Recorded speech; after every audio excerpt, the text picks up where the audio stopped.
What do you do if somebody says yes? Is this person raising the bar of 50% of the people that are already in this role? If you were told to do that decision, did you think that that was a good decision at that time? I gotta ask the burning question. Yeah, no, it's a great question.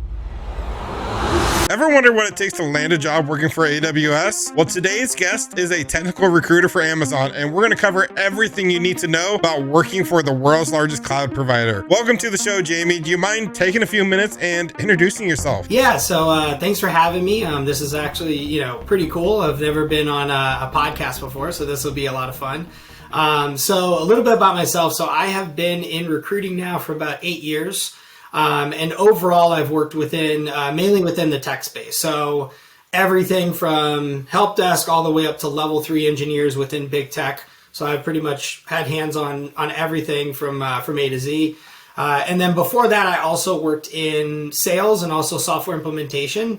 So I had a pretty unique and kind of a different transition into tech and recruiting as well. So we can talk a little bit about that today too, which will be pretty cool. But for myself, I love recruiting. I've been doing it forever now. And I think recruiting overall is just the best blend of kind of every facet of business. You get a little bit of sales, you get a little bit of tech, you get a little bit of kind of HR processes, admin, and then you're just kind of a person that wears many different hats on a daily basis. So very, very cool. Absolutely. Now, let's just dive right on into it. When you are starting to look at candidates that you're interested in recruiting, what is like the number one most important skill you look for that person to have?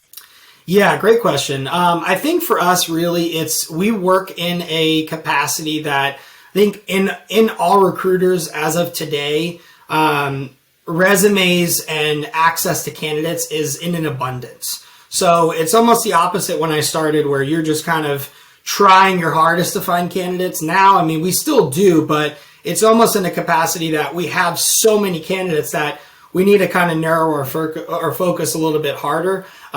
So for the most part, we look at the top 3 things that we are looking for, particularly for that role, and then kind of branch out from there. That's why I always tell people on LinkedIn or other areas, try to focus really strongly on things that you are proficient in and that you feel very confident in, rather than just kind of flooding your resume with 20 different maybe software languages or technical abilities.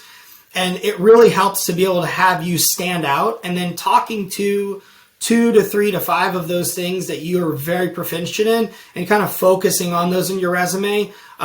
Because as anybody, I mean, we look for a specific thing for a job. A lot of times we'll work on pooling recs, which we call at Amazon. A lot of companies have different types of recs that they have that are open, that they'll basically try to find talent in an abundance. So if we're just looking for software engineers, we'll look for a vast array of different engineers and then place them basically in roles throughout the course of a recruiting cycle.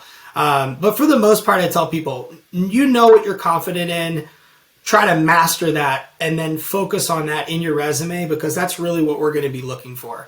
To give an example of that, I've worked on mobile engineering roles in the past. And at the time, I think Flutter was one of the languages that was, if you could find it, we'll hire the person, pretty much is what the hiring manager told me.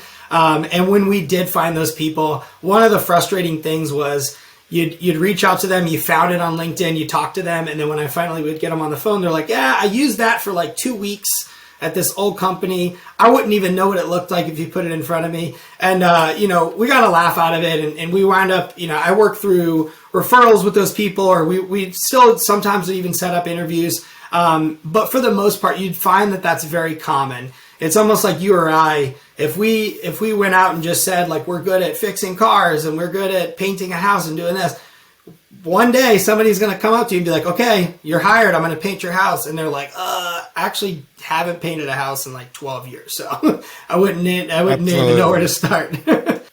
No, absolutely. And, that's the biggest thing I tell everyone is when you're filling out your resume and filling out your LinkedIn profiles, you really need to be honest, and yeah, like you said, you may have worked with that technology like 10 years ago, but if you haven't seen it since, don't be putting that kind of stuff on your resume. Put the highlight your skills that you're most proficient in, and that really you also enjoy the most, because that's really what you're going to be doing. If you really enjoy those certain skills or that certain task, try to highlight that on your resume or your LinkedIn profile, because that's really what you're trying to achieve in your job career, is finding something that you really enjoy doing. Oh, absolutely. Absolutely. Now, what about those people that, are like in that entry level job and they're trying to like grow their career? Maybe they're on the help desk and they want to branch out into, different technologies. Do you have any in particular advice for them, to try to get that next level position? Yeah, no, and I've worked with a couple people that in this capacity as well. I think this is probably one of my more favorite things to do, is working with entry-level people and then either guiding them into new roles or interviewing people that are kind of on that stepping stone of a new role. I have a good friend of mine that I worked with as a recruiter, started working on different certifications after he left recruiting and went into more of a customer service, tech support type of role. And then worked on different roles and in different certifications, and then from there is now becoming a junior DevOps engineer for the company that we used to work for. So again, you can far away from a DevOps engineer. We were literally hiring DevOps engineers as a recruiter. But the number one thing is, do not ever think you're too far away. I had another friend that is in the tech space now, working in help desk down in Miami, and he was a chef before. So I kind of talked him through over the last 2 years of kind of different things and what to look for. And for me, I think the main thing is always look at who's doing it now. So I look at two things: follow the jobs. So pretend like you're not looking for your job, but you're looking at if you were investing in jobs, so to speak.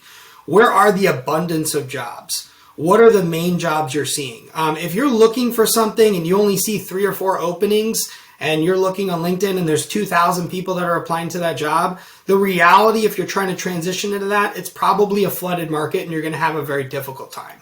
Try to look for roles that you see an abundance of, roles that you see 20, 30 different openings in any given market, maybe 4. And another aspect of that too is really going and looking on LinkedIn for people.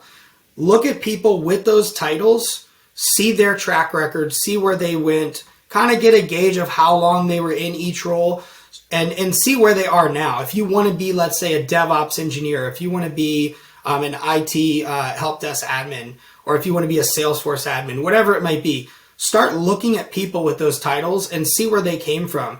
Those companies also might be hiring. If you see someone that worked in as an account manager in sales, and they're an IT help desk engineer at a company, write that company down in a notebook or on a spreadsheet and keep that company in mind, because they clearly hire people that come from a different space. And I think the overall aspect is kind of removing yourself from the process and looking at the market for what it is, rather than being kind of closed off of always trying to look for a job, so to speak. So you mentioned, going out and looking at the jobs that are in abundance and stuff like that. Yeah. With that said, what jobs are you seeing like there in Amazon that you are currently like looking for?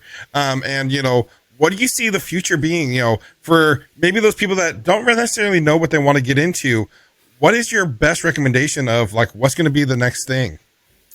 Yeah, so I think there's a couple different parts to that. I think that within probably a transition into engineering that I've seen is almost the easiest to be able to transition into. When I say easy, still complicated, but something that you don't have to be basically a wizard in calculus or mathematics to be able to start to code in. A lot of Salesforce engineering and Salesforce administration is something that pays very well. A lot of companies are still looking for that in an abundance. And it's something that is kind of a niche thing. It's also something that if you're open to or would like to be able to move into contracting type roles, a lot of companies will contract that for consultants as well. I've hired a few people, both at Amazon and my previous company, that really did no tech before. And they started as Salesforce admins and then moved into Salesforce engineering. There are several different sites that are able to. I think Trailhead is one that a lot of people use that have a lot of free content, and then there's also some very valuable certifications and content that you can go on and pay for. I think another one that's blowing up and has always been big, but it's definitely getting more and more as a lot of engineering roles are we're getting a lot of AI for coding and different things that are starting to do a lot of the manual work that was a lot of the head scratching, just difficult, time consuming stuff. Engineers and other people in that capacity are slowly transitioning and moving into more product and project management type roles. Whereas a lot of people will you still need to know how to code. We're never going to take that away. But you might not have to sit there and write script for 4 hours and be able to use one of these open source AI type based platforms that are going to be able to do at least part of the work for you. So moving into product and project management, I think is very important. And it's something that a lot of people don't realize they do on a daily basis. One thing that I would say is if you're in a role now, whether it be an executive assistant or a customer service rep, or even just some type of an administrative job that has nothing to do with tech, I would say try your best to start focusing and using product management or project management tools in your day-to-day life. So at least you have a better understanding. There's a lot of like Monday.com and these other types of project management tools that you can really focus on and at least start to use them to kind of get a gist. Because for some people, I think something that we don't talk about a lot, like you said earlier, is see if you even like doing it. You know, if you're using some of these project management tools and you're like, this is too much for me, and you're doing it on a very beginner level, then, you know, it's only going to get harder. It's only going to get harder. Another part to that is also raise your hand at work and say, there's projects or things that are coming up. Say, hey, I'd like to take a stab at this. I have no idea what I'm doing, but I would love to at least shadow some people in those other departments. If you know project managers that you're at work with or IT help desk admins, go and shadow them, meet with them for, an hour or two out of the day or a week and just see what they do and see if you're even interested in it after you see what the actual day-to-day looks like. So much great advice in that. And so you mentioned AI, and let's go ahead and just dive into that a little bit more. How do you think the future of AI is going to impact this upcoming job market? Are we going to start seeing jobs disappear, or do you think they're just going to transform into a different style of role? Yeah, I definitely am a firm believer that it's going to transition into a different style role. I think that it is, if you look at back in the day, I mean, we literally had people that were typists and now we all do it. We're all typists essentially. So it didn't necessarily take away some of these jobs. It just transformed us all into these types of roles. So I think like I said before, with AI, it's going to change a lot of the manual and, kind of entry level type of coding type roles. And it might transition those into a little bit more product management and project management type roles.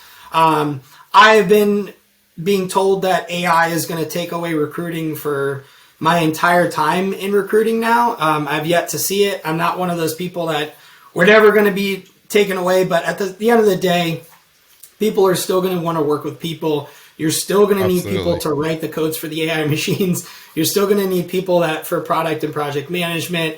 You're still going to need people to physically see if the code is even coming out correct. So you might have to at least be an expert in that type of language or code. You might not be writing it for 8 hours a day, but you might be reviewing it and fixing it for 4 to 5 hours a day and then doing product management on the side.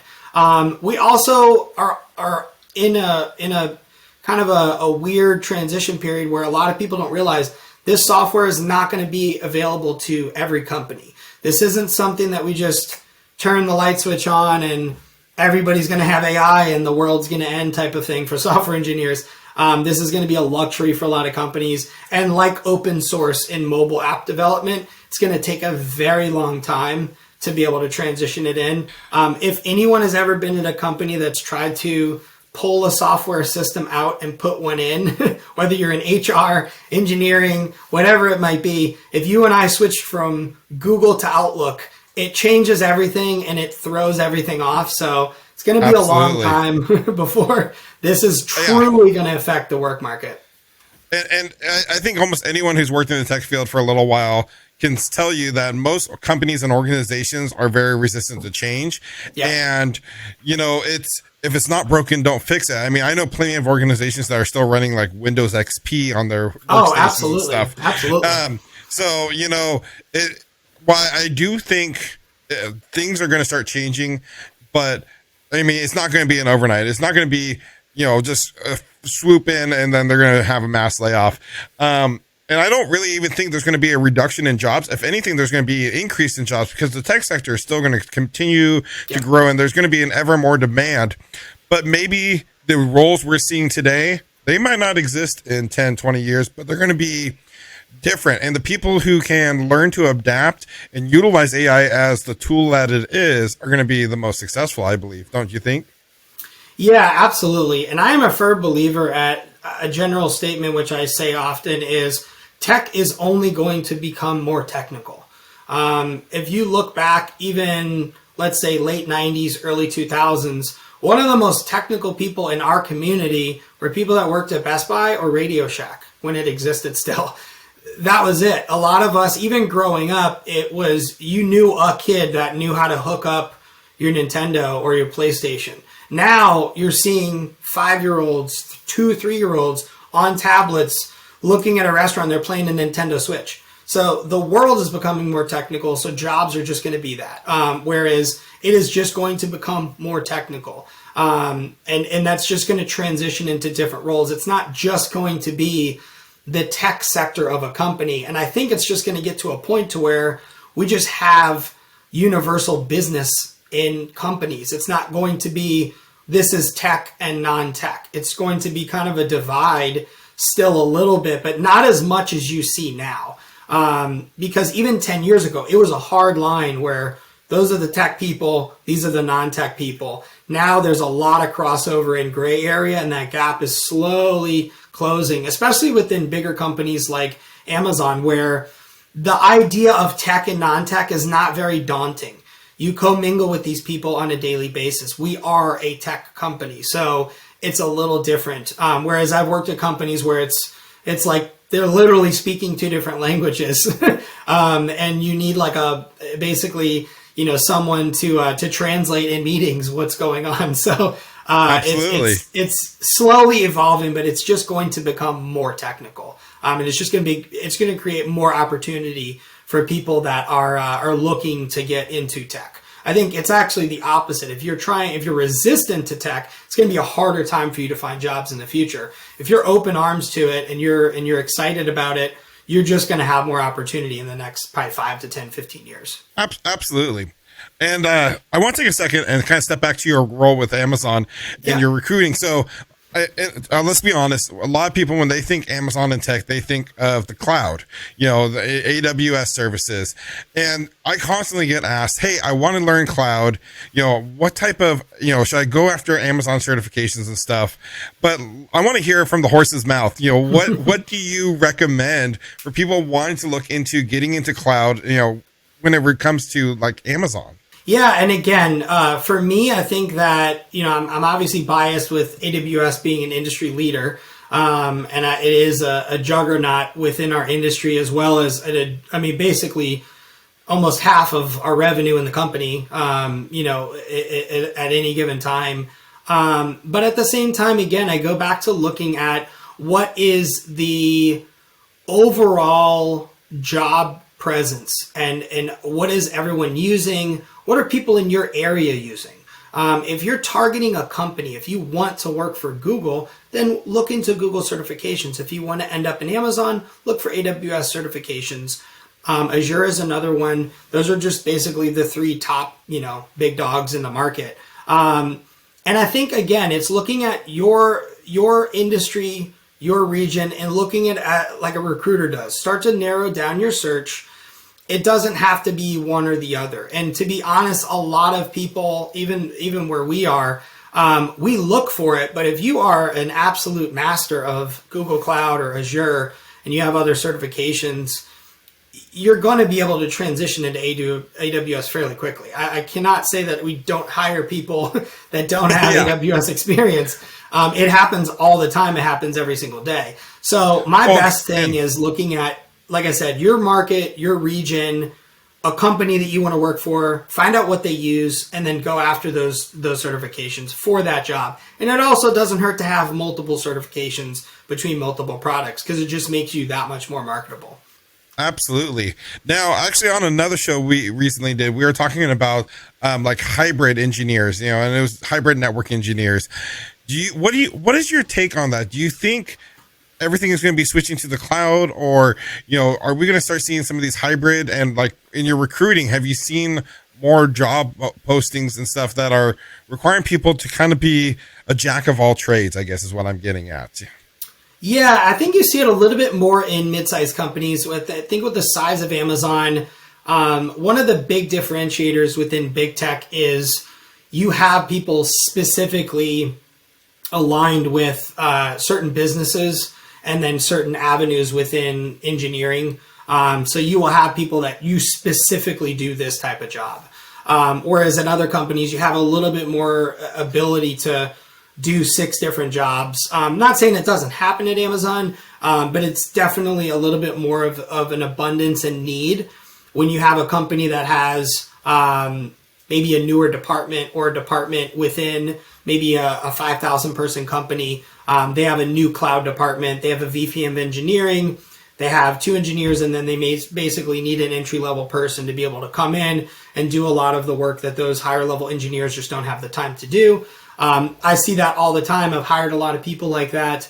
But to go back to your question, I think it definitely is something that hybrid is going to be the new norm in a way in the upcoming years.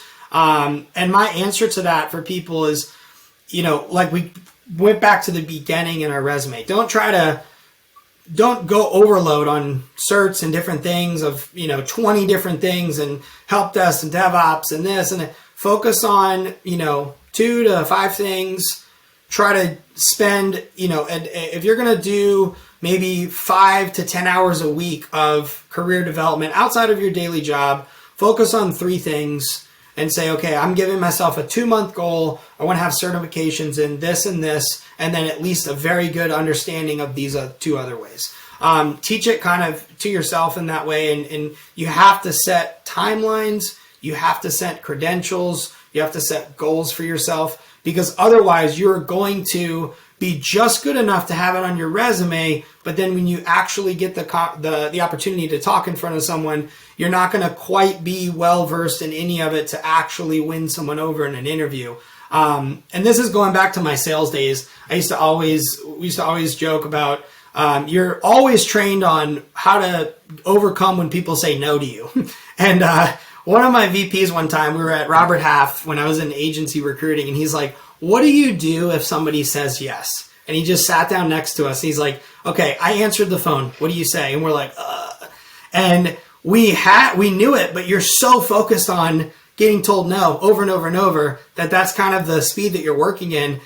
And then when somebody says yes, you just kind of like, I don't know what to do. So don't worry too much about, catching up to the job market and knowing 20 different things. Focus on 2 to 3 and really be able to talk in length and in depth to them, and be able to answer follow-up questions. And you will have such a higher rate of offer from your interviews. And that changes from, I got a couple second interviews to now I have 3 different job offers and I get to pick where I want to go, basically. That's that feeling. When you finally realize, that if you just focus on a few good things and become really that kind of product expert, you're going to be able to just make leaps and bounds and do so much better.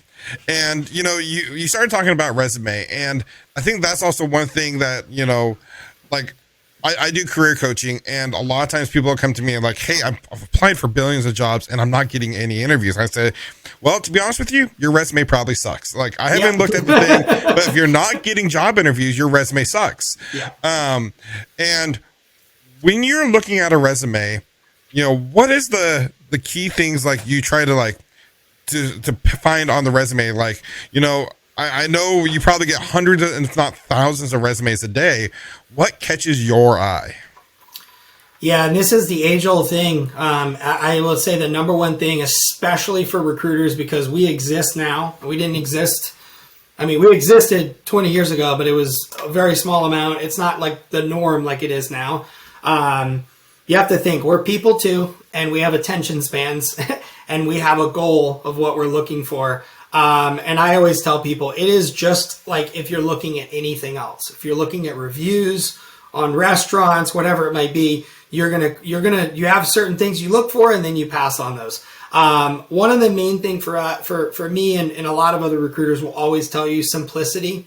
Like I said, if you're applying to a job, I actually just did a LinkedIn and kind of resume training internally for another group in our division.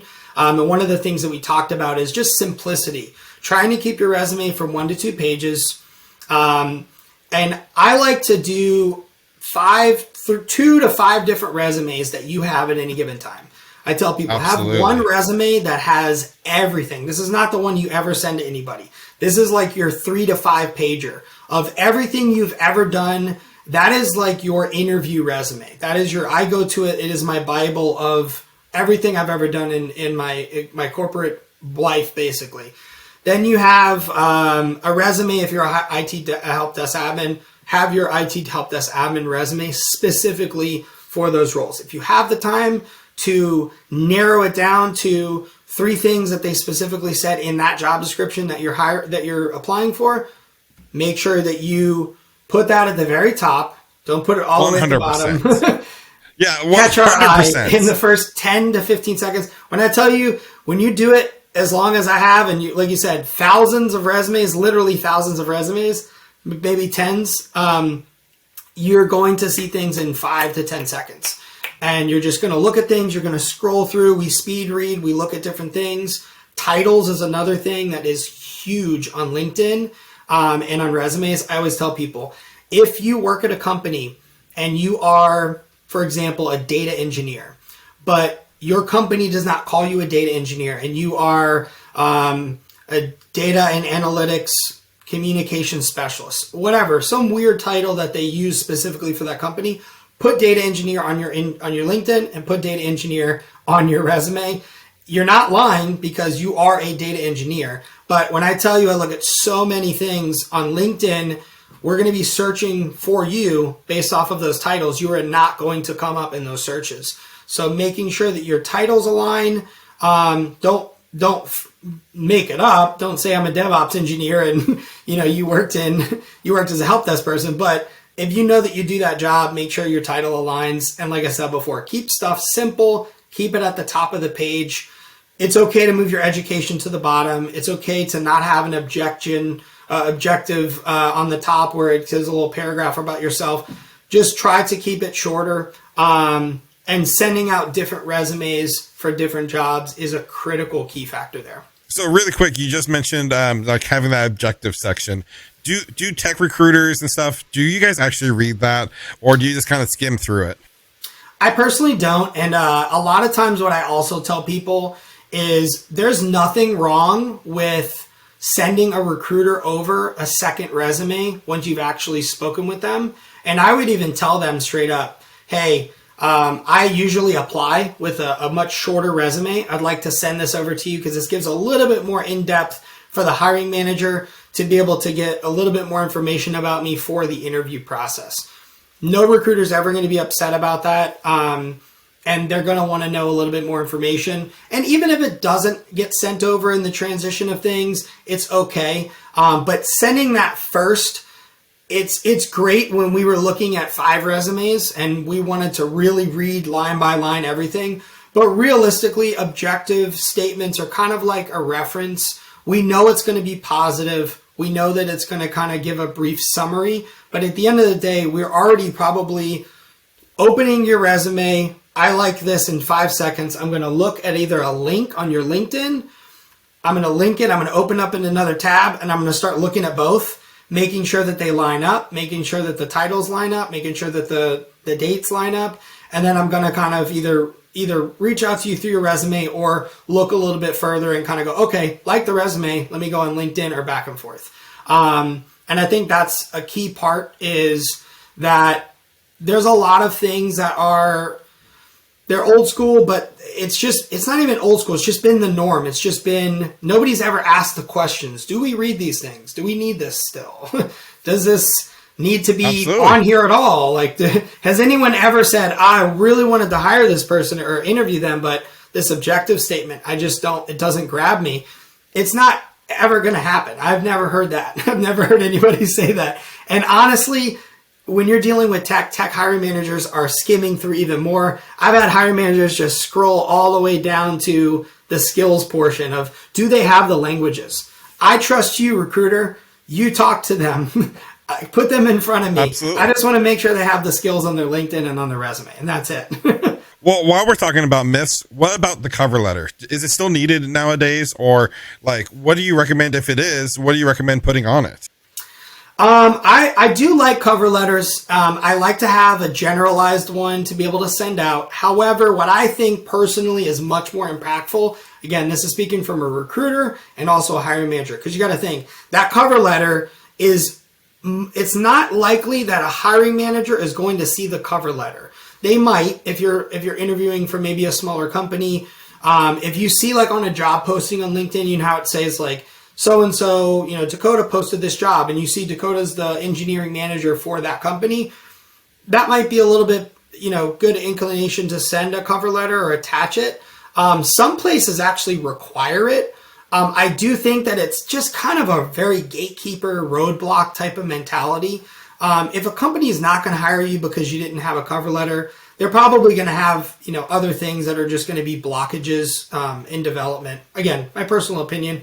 I've never had a cover letter. What I like, instead of a cover letter, I do reach out directly to 2 to 3 people in the company, whether it be different. It's harder to do in Amazon because we're, 1.6 million people. One of the biggest organizations. Yeah. But if you're applying to that 2,500 person company, even a tech startup, you see Dakota's the engineering manager, message them personally on LinkedIn. Hey, I just applied to this role, wanted to send a personal introduction. This is a 2-sentence blurb about myself. I'd love to be able to speak further about this opportunity.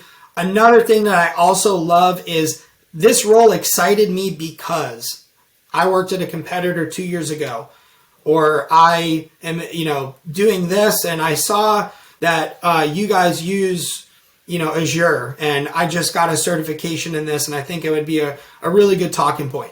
Try to avoid things like, I feel like I would be the perfect fit, or because again, you don't know that. You have no idea, because that company might not interview well. They might not, you might not be a great fit based off of their side of things.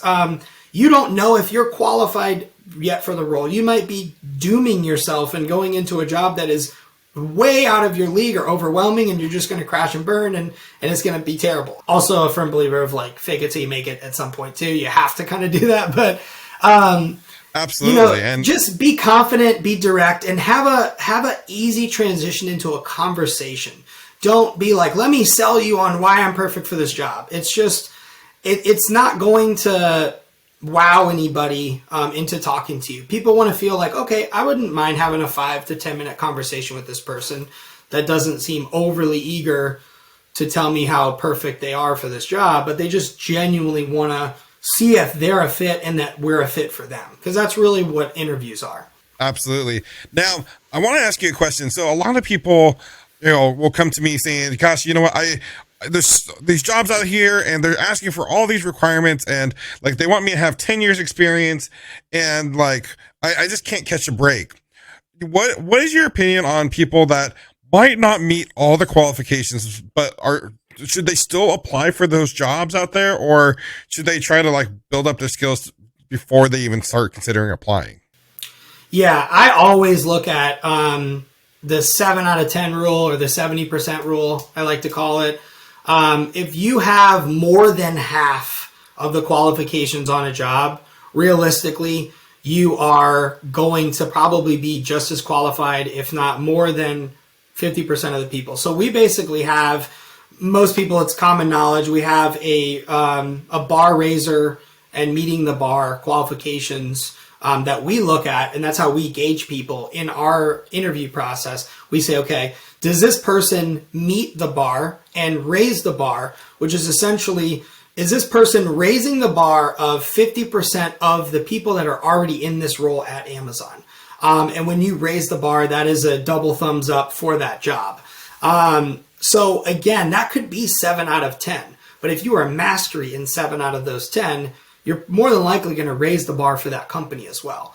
And that's something that a lot of people kind of do on a broad spectrum. They apply to stuff. I've seen people that have 0 out of 10 and will apply to the job 4 times over.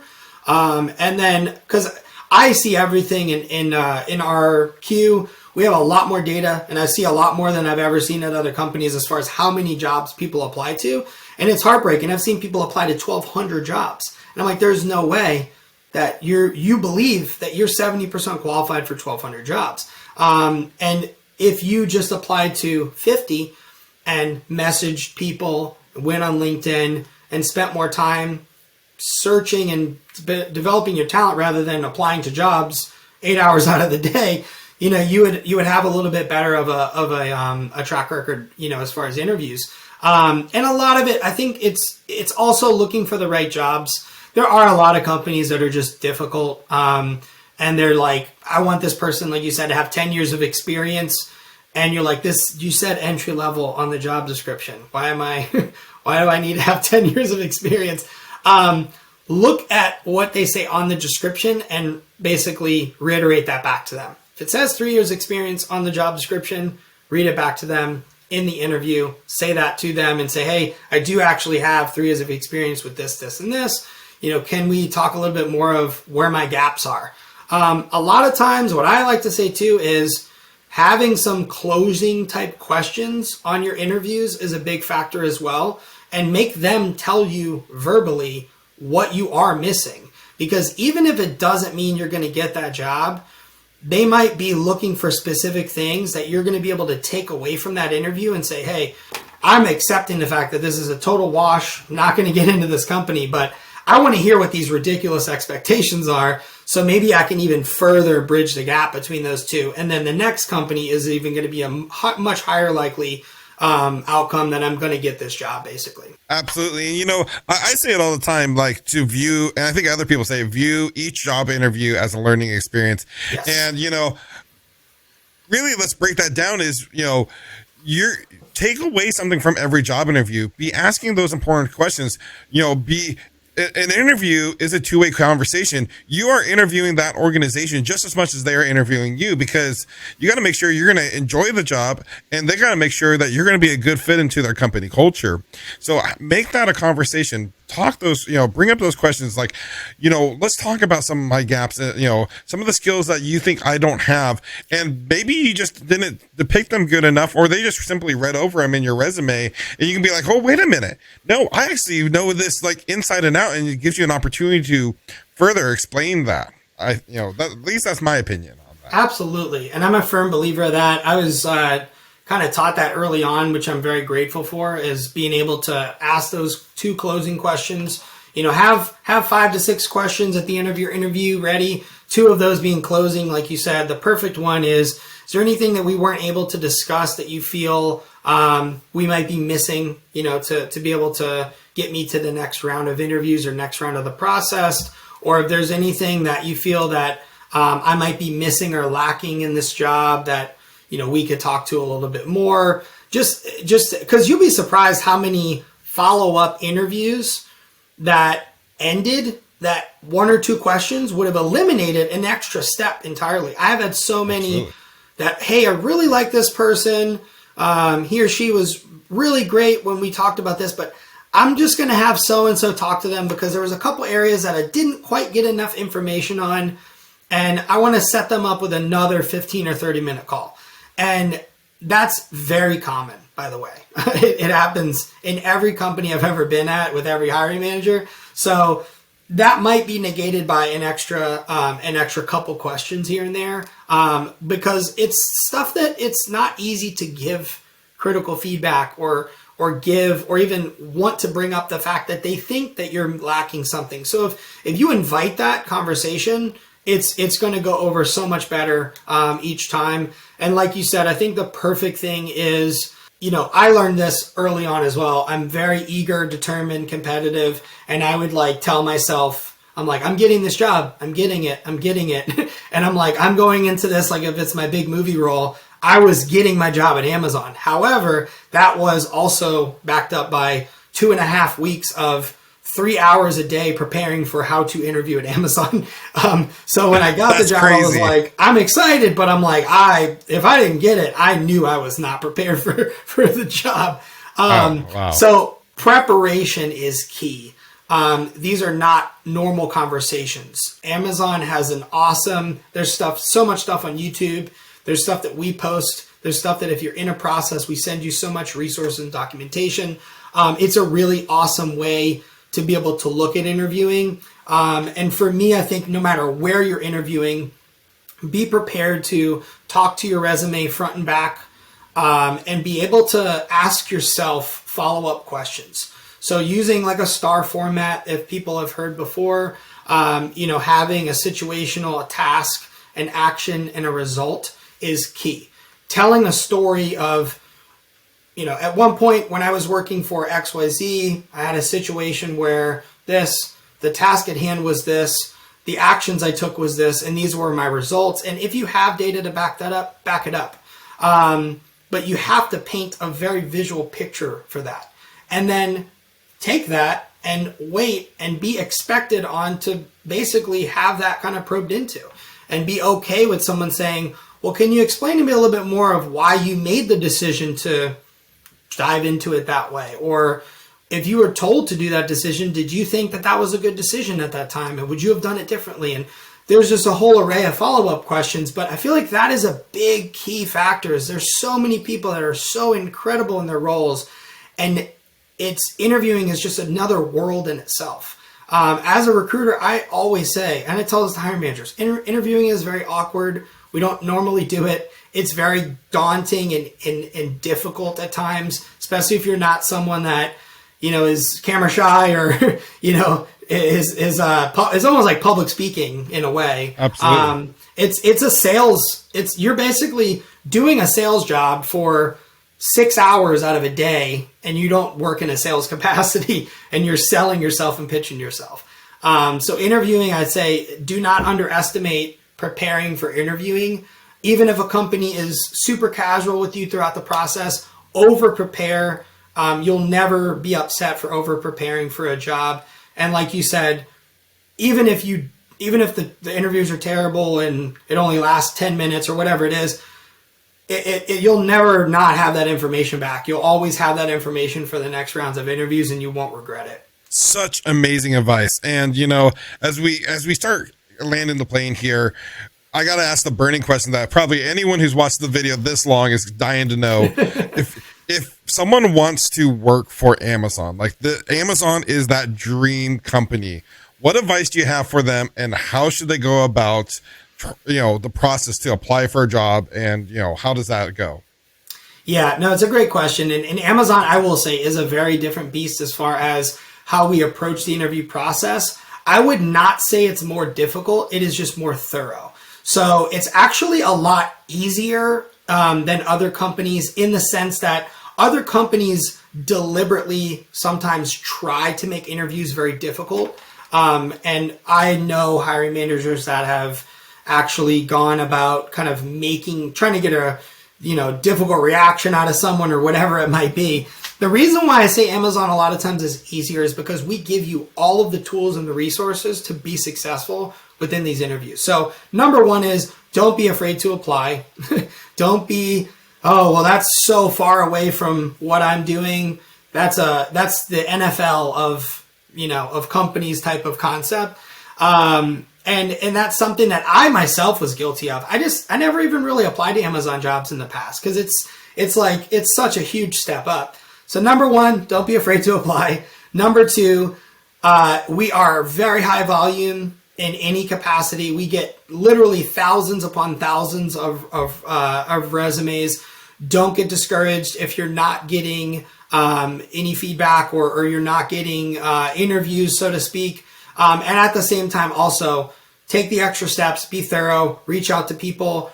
If you see that there is a division name in a description, send a note to the hiring manager, reach out to people, try to contact them as best you can. Again, it's a little bit harder because we're so large, but one little message to the right person goes a long way. They'll likely send that to us and say, hey, can you see if this person formally applied? I talked to them on LinkedIn and they seemed, like a pretty good fit. And then I'll look through the 400 resumes that I got from Friday to Monday, and I'll say, oh, this person actually did apply, and do it that way.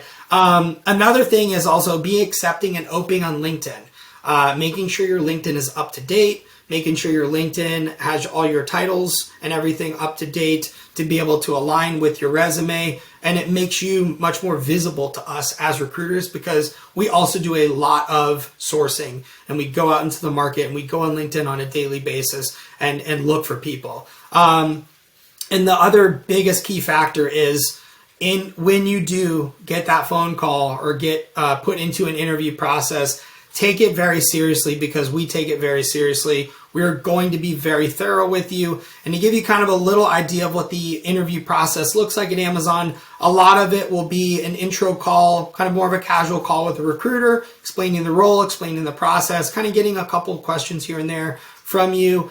The next step will either likely be a phone call with the hiring manager or a team member. And then you will go on to what we call our loop. So our loop is basically your formal interview process, whether it be in person or virtual. You'll meet with likely 5 to 6 to 7 people, and we'll have it all scheduled in time frames. And we're going to go over a couple of our what we call leadership principles in each one of those interviews. So we'll give you, the recruiter will also have a prep call with you. So we'll go over a call, basically like a 45-minute call of everything you need to know and go into detail about how to approach the interview process and be able to prepare you for it.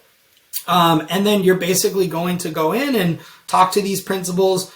Whether you are doing well or not, you will be asked follow-up questions. So don't worry about, these people just were asking me follow-up questions after follow-up question. Again, it is very inquisitive. It's not very interrogating. It's just, we want to know as much information as we can. Even if you give the most incredible answer, you will still be asked a follow-up question. Don't worry about that. I've had so many candidates that are like, I don't know. I have no idea if I did good. They asked me so many follow-up questions. That's totally fine. And again, I think that more than anything, it is take it bite-sized, take it step by step. It's a dream job for me. I'm here. I've been here for a year and a half. I still wake up every day and go, I still can't believe I work in Amazon sometimes. It's still crazy to me. 8 years ago, I had someone help me write my resume to get my job at Robert Half, which was a recruiter and sales role. So the length of difference between the two, don't ever feel like you're too far away and don't ever feel like you're not good enough to work anywhere, basically. As long as you're confident in what you've done, and you put in the work, and you make yourself visible and you focus on the right things, you will have such an open world of opportunities, basically. Absolutely. Now, if people have further questions or they want to connect with you, where can people find you? LinkedIn, I think, is the best way. I'm always on LinkedIn. I think we live by it. And I'm on it, just as much as my emails most days. So reach out to me on LinkedIn. I'm sure we can share my LinkedIn link on there as well. And I'm always free to talk about different stuff. I do this for a living, but I also truly enjoy helping people in their career journey. And it's also something for me that whenever you are looking at certain, aspects of Amazon, I'm always there to be able to help and be able to answer any questions as well. And if I can't necessarily work on that role with you, I'm always happy to be able to kind of at least point you in the right direction and, do my best to be able to get you to somebody else that can help as well.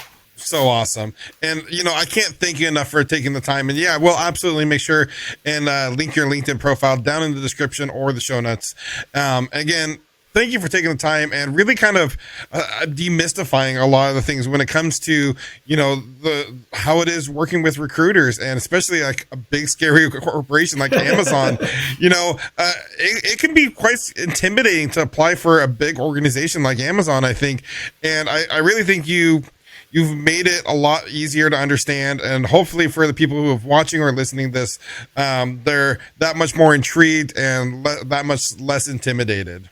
No, and that's why I wanted to do this as well. Is I think for me, sharing information and demystifying, because it's still surprising to me that it is so mystical sometimes, because we live in this every day. We don't realize so much how outside of who we talk to, that people are like, oh yeah, I would never, apply there, or I would never do this, or that seems like such a crazy far-fetched dream, or people have, stories of our interview process or whatever it might be. But I mean, I will tell you, I've been a part of many organizations and I've seen many different recruiting processes. Amazon absolutely has the most thorough, and it is consistent and controlled in every stage.